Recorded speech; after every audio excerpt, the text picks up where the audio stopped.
Fit the second, the Bellman's speech.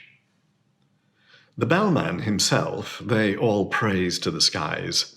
Such a carriage, such ease and such grace, such solemnity too. One could see he was wise the moment one looked in his face.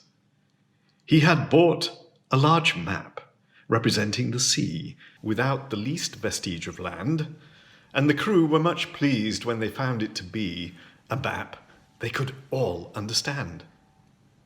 What's the good of Mercator's North Poles and Equators, tropic zones and meridian lines?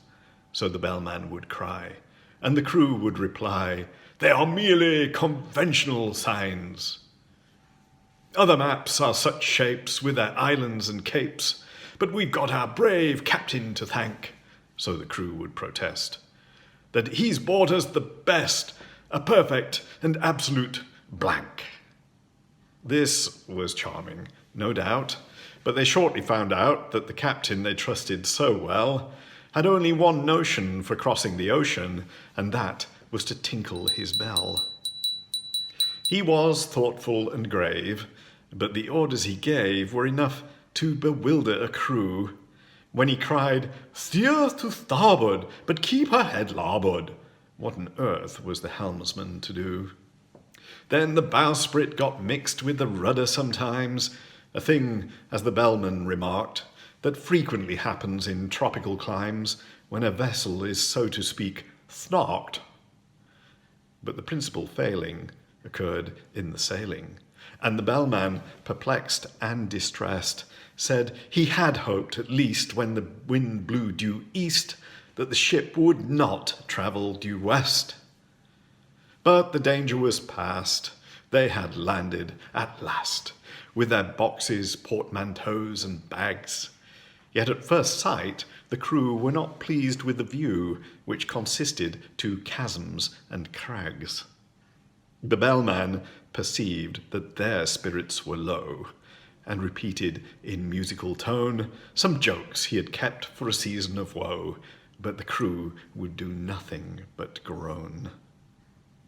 He served out some grog with a liberal hand, and bade them sit down on the beach, and they could not but own that their captain looked grand as he stood and delivered his speech.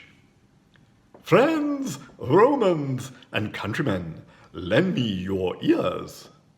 They were all of them fond of quotations, so they drank to his health, and they gave him 3 cheers while he served out additional rations. "We have sailed many months, we have sailed many weeks, 4 weeks to the month you may mark, but never as yet, 'tis your captain who speaks, have we caught the least glimpse of a Snark.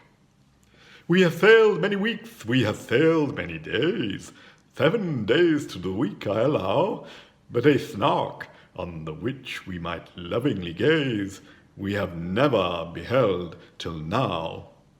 Come, listen, my men, while I tell you again the 5 unmistakable marks by which you may know, wheresoever you go, the warranted genuine Snarks. Let us take them in order.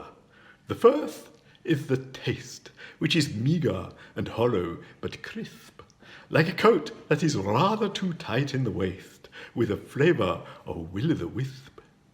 Its habit of getting up late, you'll agree that it carries too far when I say that it frequently breakfasts at 5 o'clock tea and dines on the following day.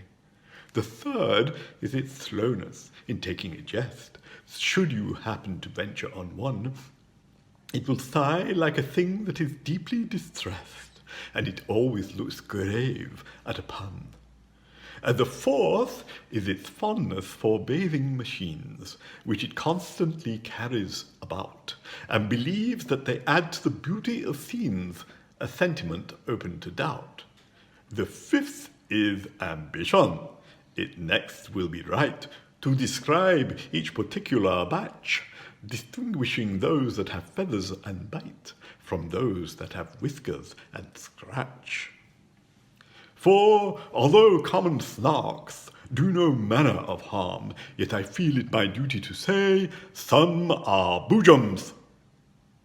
The bellman broke off in alarm, for the baker had fainted away.